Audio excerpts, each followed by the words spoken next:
সে বেপরা মানুষ এ প্লাস পাইলেও কিছু যায় আসে না, কারণ আমাদের সোসাইটি আমরা দেখেছি যে আমাদের অনেক শিক্ষিত মানুষ আজকে করাপশন করছে, অনেক শিক্ষিত মানুষ আজকে দেশের সম্পদকে বিক্রি করে দিয়েছে দেশের বাইরে।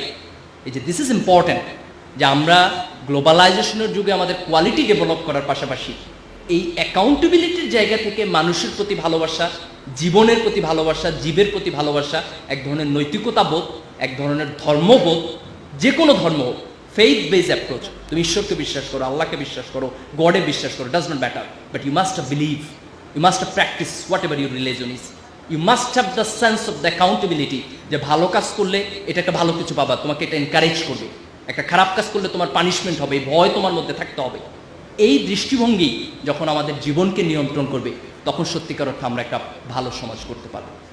আমি আশা করি যে এই তরুণ প্রজন্ম নিঃসন্দেহে আমাদের অতীতের সব ব্যর্থতা থেকে কাটিয়ে উঠে একটা নতুন বাংলাদেশ আমাদেরকে দিবে।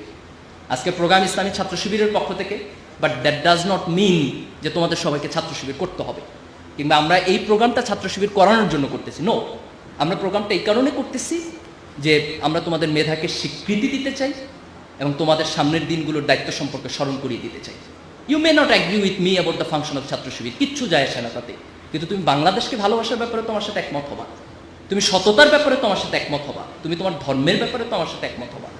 কিছু মানুষ যদি তৈরি হয় যারা দেশকে ভালোবাসবে, মানুষকে ভালোবাসবে, সৎ হবে, নিজের ধর্মকে পালন করবে, দিস ইজ এনাফ। এর বাইরে পলিটিক্যাল অ্যাটিটিউড থেকে আমাদের সাথে একমত হইতে হবে, we do not need that, we never expect that. একটা সমাজের মধ্যে ডিফারেন্ট পলিটিক্যাল আইডিওলজি থাকবে, থট থাকবে, যে যেটা পছন্দ করবে সেটা করবে।